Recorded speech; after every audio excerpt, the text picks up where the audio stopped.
Welcome to Why Are We Doing This, a conversational podcast where we talk about things and have a good time. I'm Bryce, and I'm joined by Darrian. That's me. Hi, I'm Darrian. Beckers. That's me. I'm Beckers. And Jazz. That's me. I'm Jazz. A lot of great energy across the board, no one lacking in any way. How are you feeling, Beckers? I have so many boogers in my head. I mean, I think that's where they're supposed to be. There's not they're usually not in so your many, I think. I'm inundated with bugs. So, okay, you're a doctor. You would know all the secrets of health. Are we supposed to have boogers? Because, like, you have more boogers when you're sick, but are they there when you're not sick? Yes. What? Okay. You need a doctor to tell you that? Yes. I'm not checking my nose. Boogers are always there. What do boogers do? Why do we get more of them when we're sick? Boogers. My entire knowledge of boogers is from the movie Osmosis Jones, where they defeat the bad guy by destroying the booger dam. And all the boogers come out, and then they have to hold on as the boogers come out, and they get them. Is it anything like that? It's exactly like that. Okay. Yep, you got it. Darrian, what do you know about boogers? Boogers. I know that boogers can protect your nose from foreign pathogens getting into your system. That's my understanding. I think that's also. I remember a time like 15 years ago when my dad read this stat that was like, if you pick your boogers and eat them once a day, it will increase your immune system. And I've never had the guts to fact check that. She's just been practicing it on faith. Yeah. Yes. Do you eat your boogers? No. Dude, this is how I should introduce the podcast. No one wants to I should listen to this. I should just not a soul. I should ask everybody a question. It's just about an awful. Yeah. This is not how this should go. I've decided. What a good vibe. This is This great. is the vibe, right? Yeah. No, I don't. Mm-mm. You're the one who brought up boogers, and I I'm did, like, and well, it's this my is greatest this is a regret. great segue to lead to the whole podcast. One time when my brother was very young, this is like nose related, so we're gonna call it adjacent, and we're getting out of the booger field. You know what I mean? Anyway, he got a nosebleed once, and his mom got his nose cauterized shut. Oh, We Is that- don't share a mom. Maybe I'll clarify that. It wasn't my mom; it was his mom. We're half siblings, so he didn't blow his nose for like 5 years. Is that allowed? Or I Apparently. feel like you're. How did she do that? Doctors.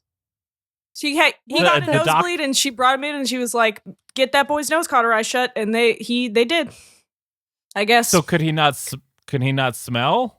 Yeah, I'm sure. I'm I sure hope they he just could. went after the vein that was. I believe Beckers is correct, but he was very young, and it was very traumatizing for him, I think. So I would imagine. yeah, he did not blow his nose for a long time. I would take One the time- nosebleed.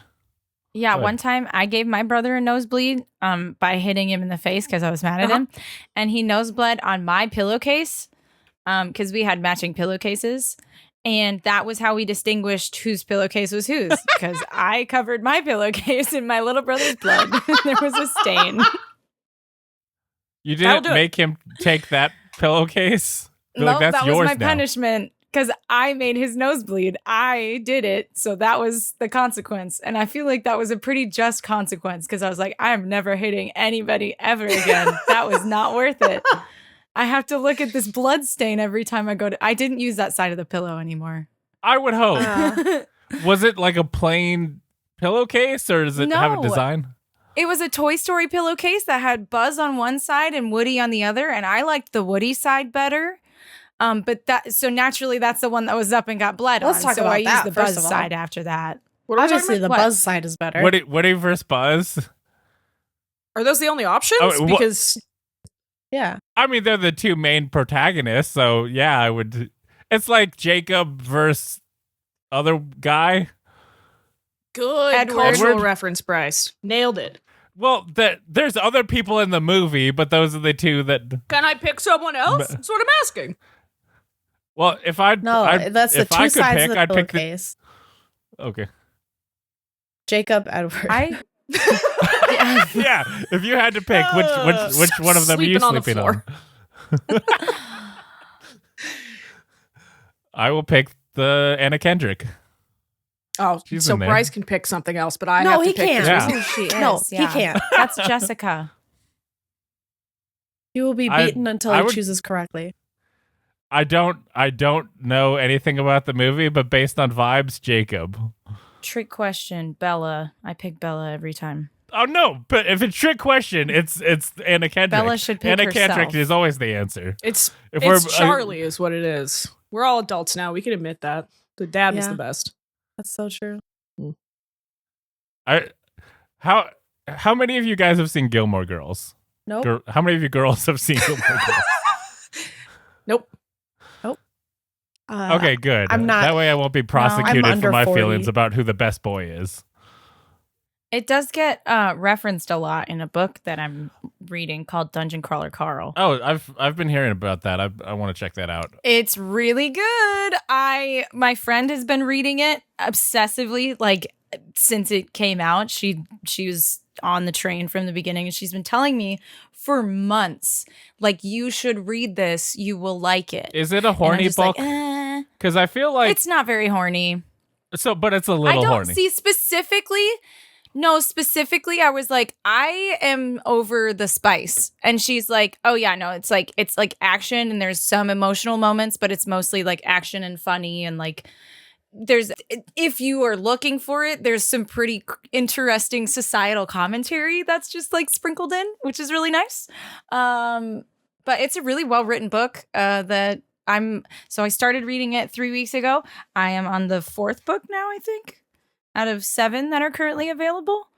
Highly recommend. I also keep saying read, but I'm listening to it because the narrator is his name I think is Jeff Hayes. I'm fairly certain because the author is Matt Dinniman. And yeah, Jeff Hayes does a phenomenal job voicing all the characters. They all have completely individual voices and he gives them such a cool flair. Like, it's just 10 out of 10. Highly recommend. I have for New Year's I'm doing a New Year's bingo, which is basically a bingo sheet with a bunch of like stuff and you're trying to get lines it's way better than the New Year's resolution because you got the one thing and then a lot of people will be like, oh, I'm going to work out, twice a week or whatever. But then the second that you miss one of those deals, then you're just like, well, I failed. And so I made sure everything that I have on my deal is like, it could be like, most of the way through the year and you can still kind of like pull it together. Because I got like brush my teeth 250 times, do like specific, like clean the garage. And one of the deals I had on there was read a book.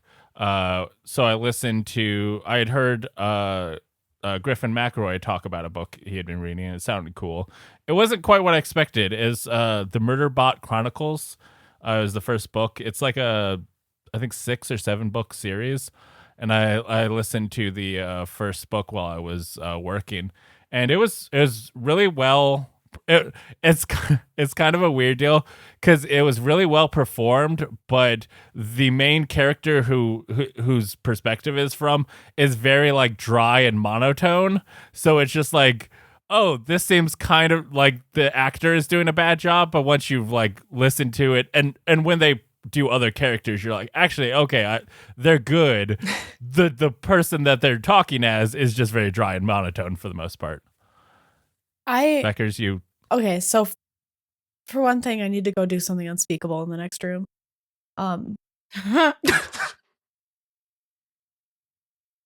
But I just want to throw a shout out to this audiobook I'm listening to, and I'm pretty sure it's a children's series, but it's really good.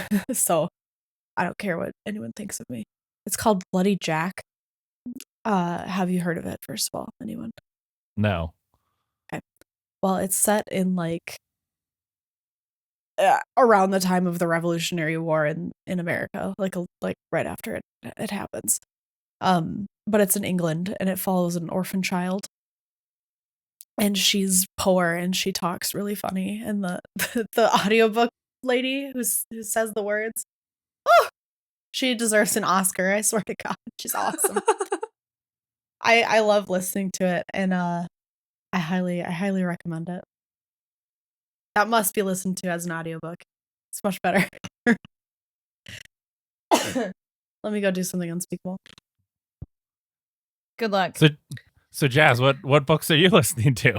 Apparently we're on book podcast now. I love it. I don't listen to books. I read them. You do it the old-fashioned way? Wow. Yeah, I'm an old lady. I do both. Yeah. I've been doing that with a book called Piranesi, and I've got the book in ebook form, and then I've got the audio book, and I'm like read along while listening to. Oh, and it's got the narrator's really good, so it is really nice, but it kind of helps me retain more by reading and listening. Yeah. But what are you into lately? I read a book recently. I don't read enough. I really want to get back into reading because I used to love it as a kid, and now I like work all the time or whatever. Ew. But I read a book called We're All the Same in the Dark.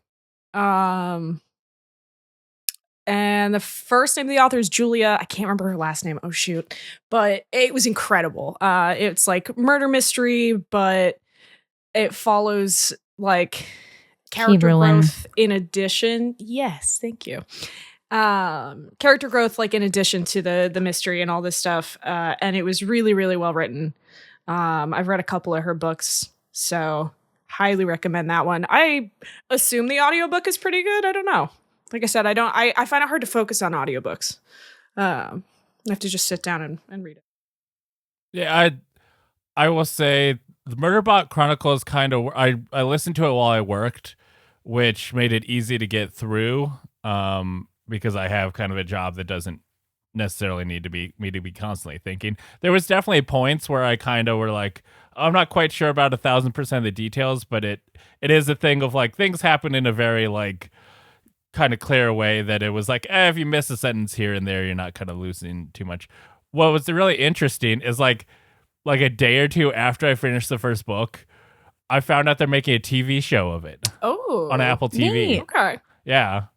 So it's like, maybe that's why everyone's talking about it, or maybe it got popular enough. But yeah, apparently there's a show coming up about the Murderbot Chronicles, which I'll give you the premise about the Murderbot Chronicles. Basically, the main character is this kind of, he's not quite a robot. He's somewhere between robot and human, kind of, and well, android I think is just a human-shaped robot. But he's basically treated like a robot. But he's got bio parts. He's got like a human head and different things. A human head. And he So a cyborg? Yeah. Sort of. It's a thing of like he's thought of as like cyborgs are like, hey, you're human first and we're adding some robot stuff on top. He's almost like a robot first. So, but they had like, I don't remember if they had a specific name for what he is.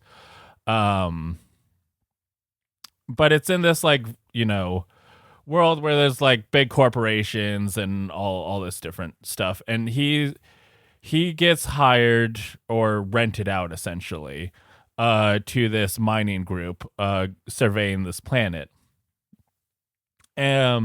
But it's kind of stated very early on that he ended up hacking his control unit so that he is not being controlled anymore.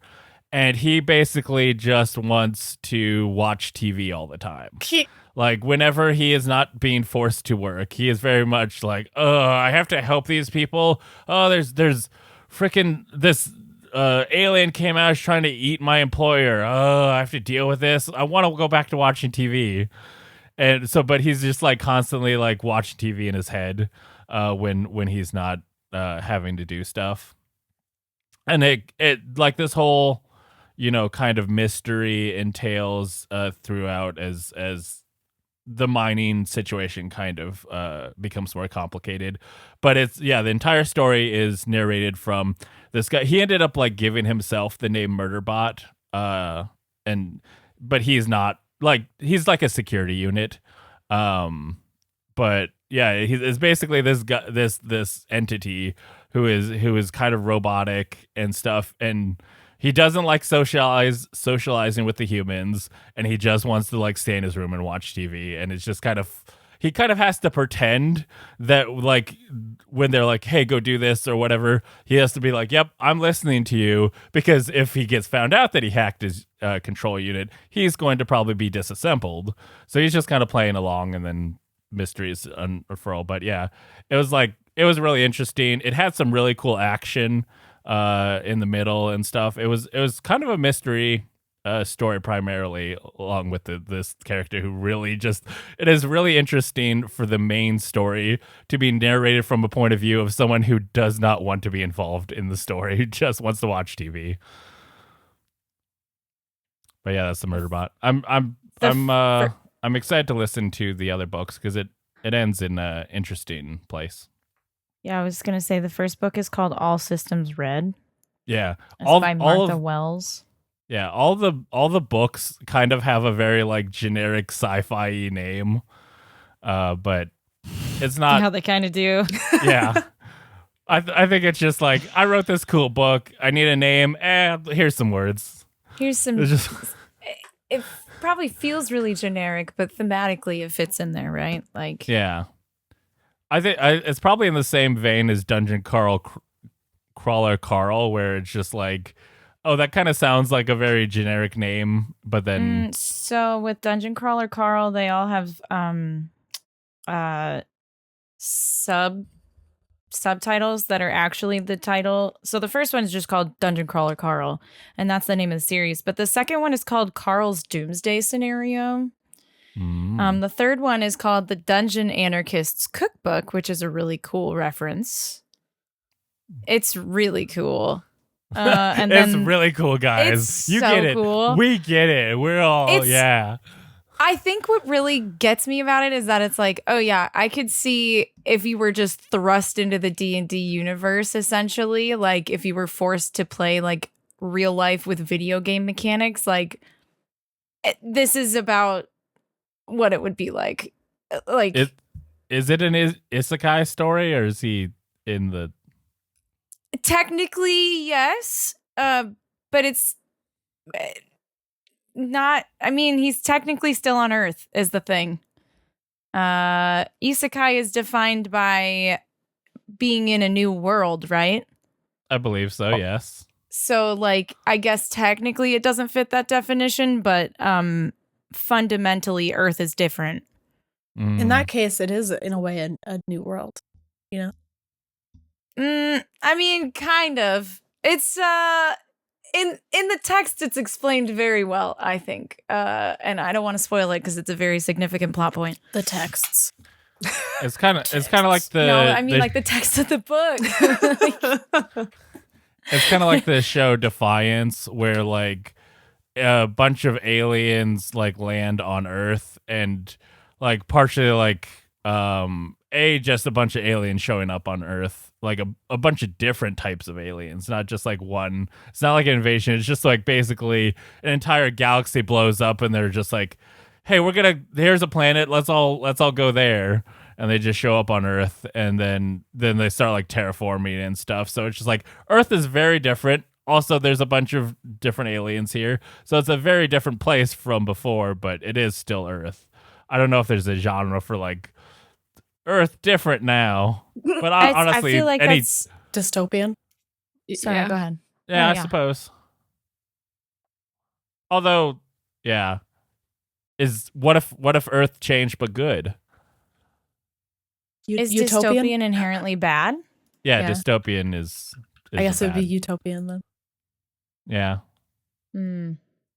So if it's a utopian story, does utopian mean change? I don't know. No, don't think so. City or something. Okay.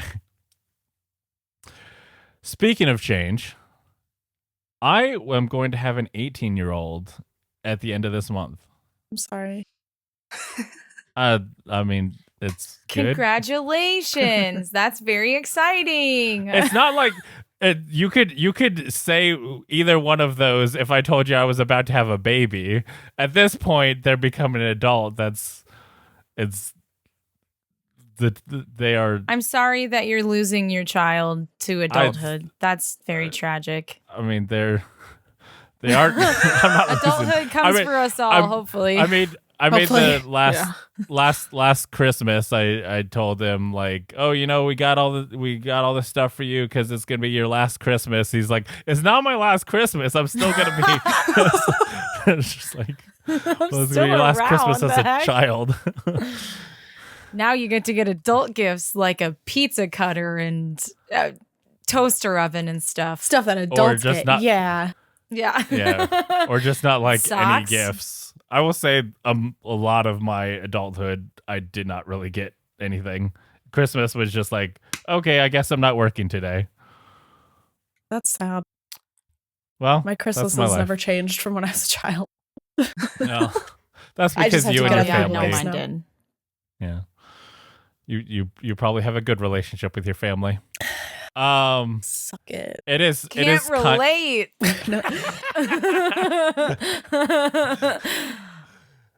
No. It is kind of crazy because at his age, I was about to have him. Oh, That's crazy. that that is really is- weird. Yeah. On his birthday, I will be twice his age. Oh, that's dope. That's kind of cool, actually. That is what happens when you have them at 18. When they turn 18, you're twice their age. I mean, yeah, it happens at some point in your life. whatever age you have them at, Yeah. when they reach that age, yes, that's how Just, that works. I don't know. Having it at such a milestone year feels really cool. Sure. I mean, there's lots of. I actually realized recently because I was filling out passport paperwork that my mom didn't have me till she was almost 40. She was 39. You just realized that? You've had a long time No, to I have think no about idea. that. I have no idea what her age is. I pieced together that she's 75 now because filling out the passport work. She was born in 1950. That's crazy. What year were you born? Never mind. We shouldn't dox you that bad. We've already kind of doxed you by Also, giving that what's much the last information. four of I'm your pretty social sure you security? can math out. What was your address again? I've got. Bryce, I don't actually know your age off the top of my head. 18 times 2, Well, baby. what- Yeah. Oh it's my like, God. I've given you all the clues. All the clues are right there. All the clues.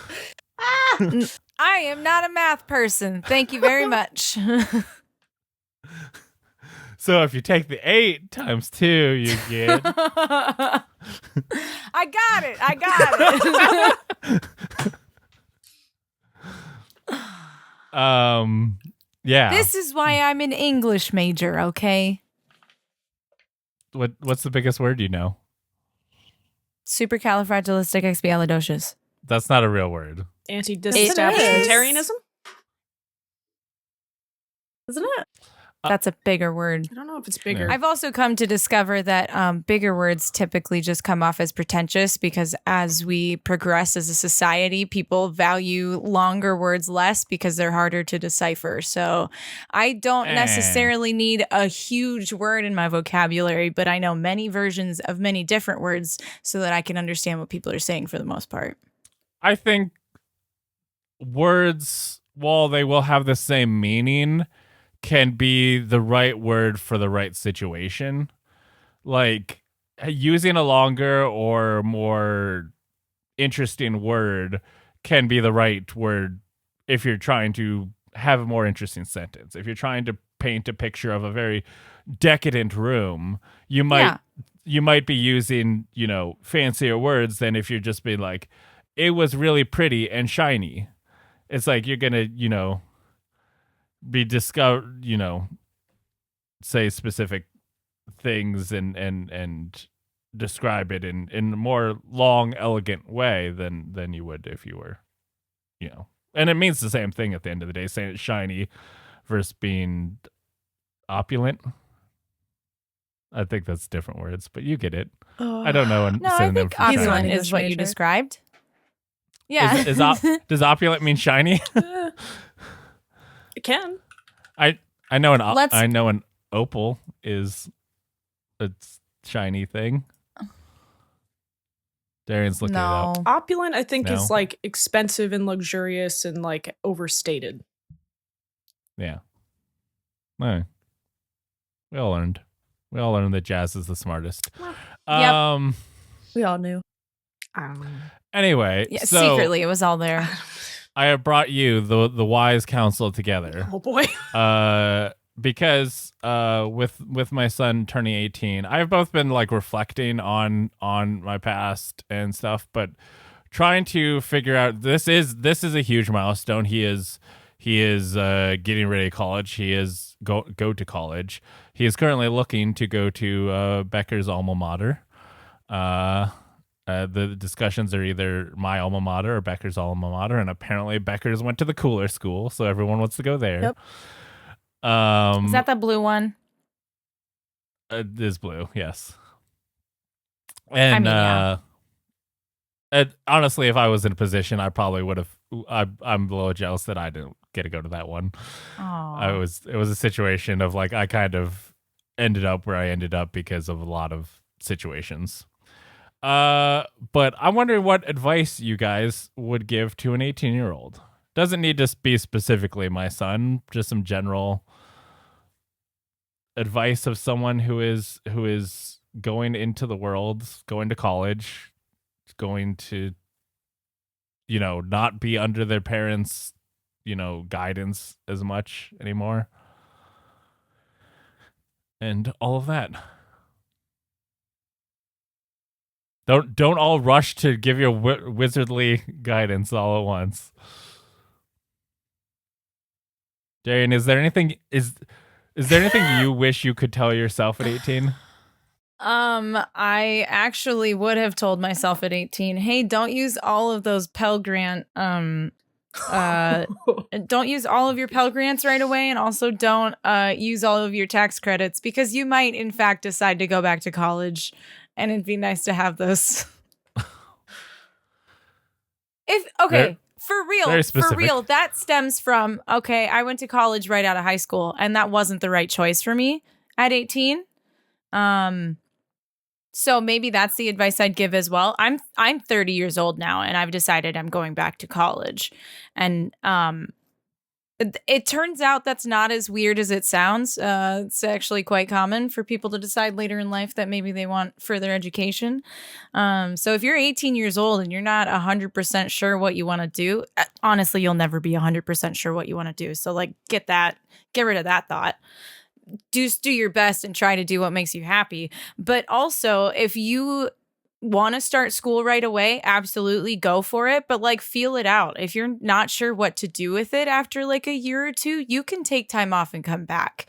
Don't put all the pressure on like finishing school right away. And in fact, you may not need school at all, depending on what you want to do. So like, don't stress that so much. If you want to go to school, school will become available to you regardless of if it's right away or not. Like, we put a lot of stress on school, and I feel like we should alleviate some of that, because it makes school a much bigger, more stressful event in life than I think it should be, because it is in and of itself a lot of work, I think something that I've been trying to tell my son is that, like, especially as he's picking out colleges and trying to figure out what he wants, is like, don't go into college being like, this is what I'm going to do. I'm going to be a business person. I'm going to be whatever. Like, you be 1,000% ready to try a bunch of classes.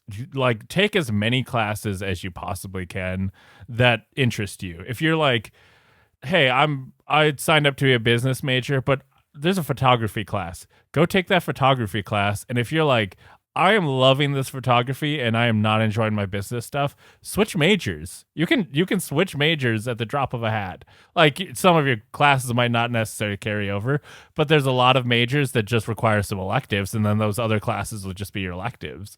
Of just like, I feel like at an 18-year-old, there is a lot of push to that now you have to like figure out your life and stuff.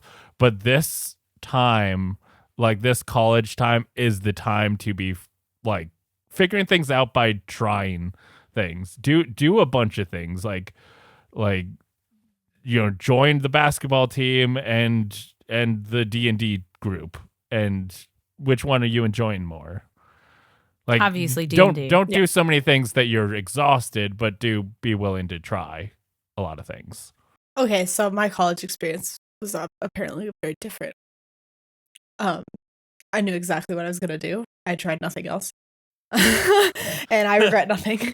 But the only thing I would tell myself is actually to go to more parties. They're kind of fun.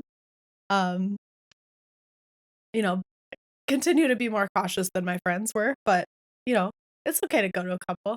It's okay. That's it. Okay. Jazz, do you have any advice for 18-year-old / I guess college goer? Oh man, is kind of where we're pushing. College goer. Meeting college goer. Meeting people and talking to people is more important than you would think. Not just for yourself, but for your future as well. A thousand, I put zero 1,000%. stock Yeah. in that when I was in college, so should have put a little bit more into it.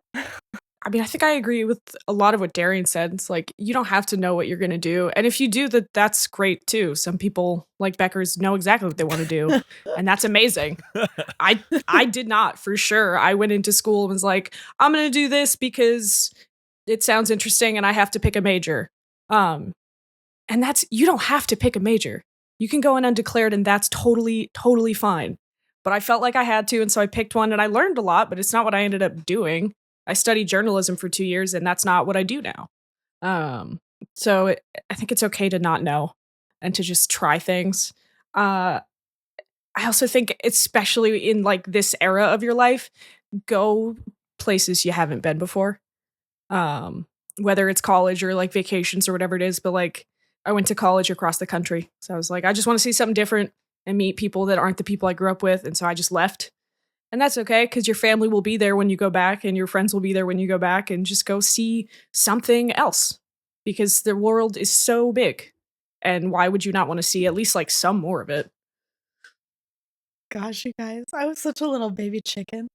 I went to the college I went to because it was the closest pharmacy school to home, and I could have had a full ride if I went to U of M instead. But 4 hours was too far for me. Wow. And I did. That Within the first couple weeks of school, I was calling my mom on the phone and I was homesick. I was like, I don't like it. I want to be in my house. I'm a baby. Do you know that about me? That's me. No. Yep. That is the opposite of what I would expect from you. Oh yeah. Yep. But honestly, trying to meet people and go do new things. And honestly, both of those kind of can go hand in hand. Like, I know that colleges will offer like travel abroad, study abroad and stuff, and like take advantage of those. Honestly, that's probably the cheapest way you're going to get to Europe. Oh yeah. Well, I don't know. And in a way that is both like controlled and uncontrolled, where you're like, oh, they're gonna take you to cool stuff and you're gonna be like, oh, learning the stuff, but they'll also have days where you're like, yeah, go mess around, whatever. I've never gone on those, but my girlfriend did, and she had a great time. I did not have travel abroad money. Same. Not the rest of us get full ride offers to anywhere. Well, I mean, theoretically, I could have had a full ride, but not because of anything special. Yeah. I was born a nerd. I was in the honors program, so it wasn't a full ride, but it was a pretty good amount of money to go to a pretty mediocre state. See, I think I'm someone who has been smart like all their life, but it was a thing of like the things that we were supposed to do in high school did not interest me. That like it just like this isn't things I care about.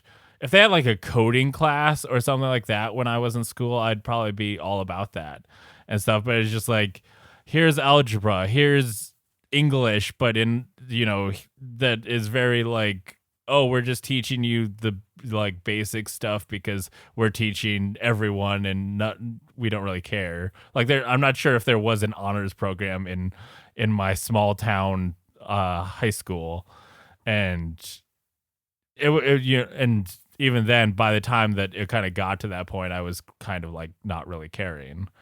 That once I got to college, I've had a smorgasbord of options in front of me, and it was finally like there was definitely some stuff that it was just like, oh, I have to take this and things, but it felt like a fire in terms of like actually wanting to learn got opened up for college.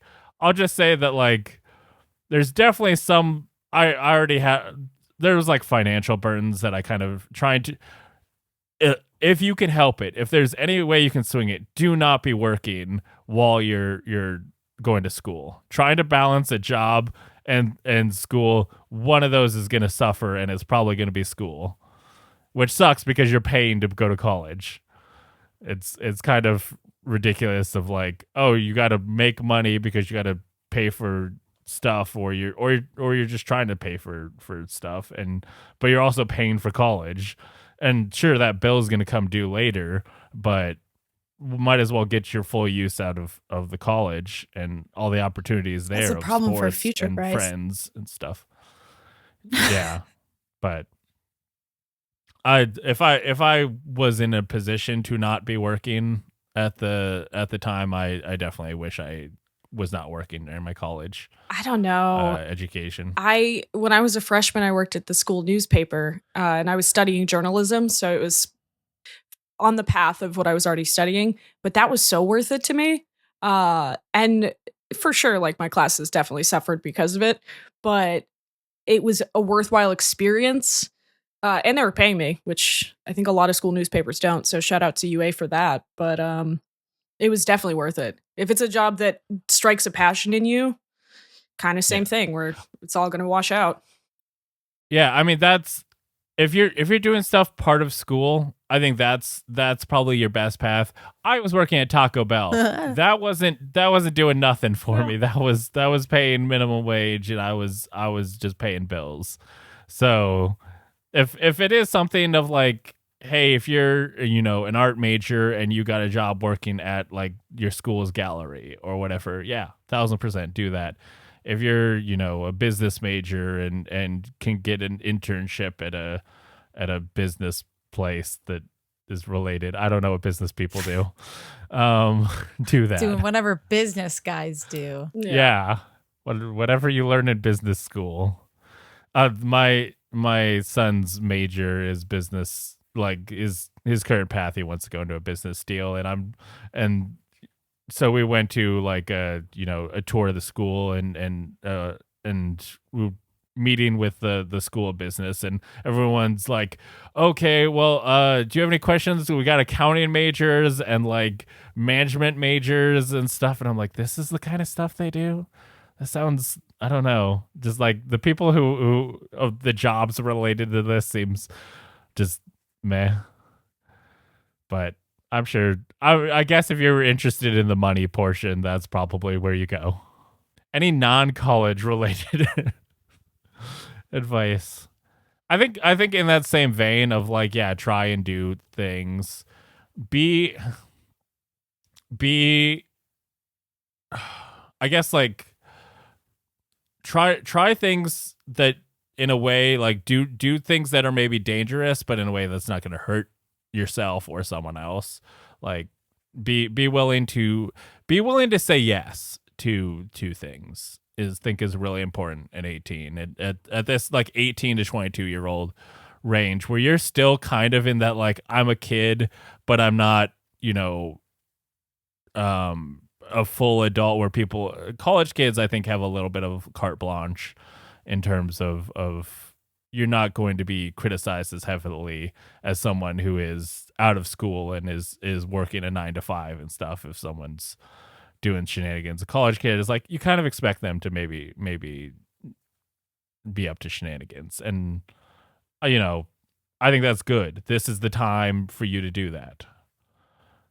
Don't hurt anyone, don't do anything bad for yourself or others, but be willing to try some stuff that is a little, that you wouldn't have tried before. Like rugby. Rugby. That's when I started playing rugby. I didn't even know what it was.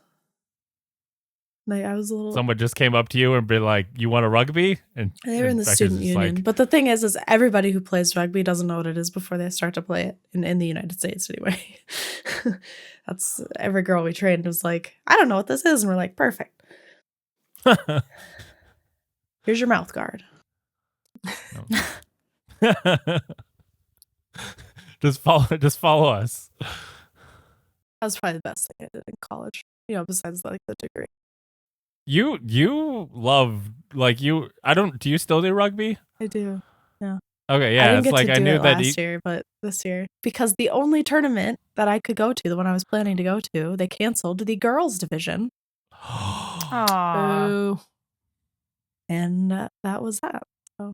Would you, if they made like a co-ed division deal, would you support that? Or are you like, no, that they shouldn't? In a word, no. I mean, people can do what they want. I do have a friend who plays on men's teams, but no, like, no. they're just Okay. bigger. They're just bigger. That's the facts of life. They're just bigger, and we've done co-ed practices before, and I tried to tackle a dude, and it was very painful. Just bounced off like a wall of concrete. So I wonder. I don't want to get too in the weeds, but I'm curious if maybe we should just have weight classes. that would work. I mean, Yeah, it it's would just like yeah. it would it's still just be like being- probably a little bit unbalanced due to just like, I mean, men just have a higher muscle to fat ratio, and women have a higher fat to muscle ratio. So the same weight, man and woman, the man will be stronger, but it will be way closer, and it will be physically possible to tackle that person. So, but I mean, there's large women too. But like, if you're all women on the field, there's only one I can't tackle versus the entire opponent, the enemy team. It's like there are women who are taller than me, and there are men who are shorter than you. Yeah, like so it is a deal of like there's certainly overlap in men I could perfectly be able to play against, but in general, a co-ed team would be. Yeah, I mean, it's not like co-ed softball. It's you are supposed to physically take each other down. So, well, it seems like no one else has any advice for an 18-year-old. No, they're on their own. It's just like have as much fun as you can. Yeah, have a lot of fun. Don't hurt anybody. Try new things. All you 18-year-olds out. I think my niece is 16, 17, so she'll be. I can be like, hey, listen to this when you turn 18. Anybody play this for your kids when they turn 18. Happy birthday to you. Happy birthday. Great times. Nice. Yep. Anyway, I think we have hit the logical end of this podcast as things have kind of tapered off. So thank you for listening. You can follow me at Last Geek on Blue Sky. I'm at Soft Blue Witch on Blue Sky, and that's like the only place you can find me right now. I'm Beckers, and you can't find me anymore. That's so hardcore. I'm at Jazz Foster on Blue Sky and Instagram. Not that I use either of those, but like I stalk people, so. Thank you for listening to the podcast. And remember, podcasting is cheaper than therapy. Goodbye. Bye. Bye.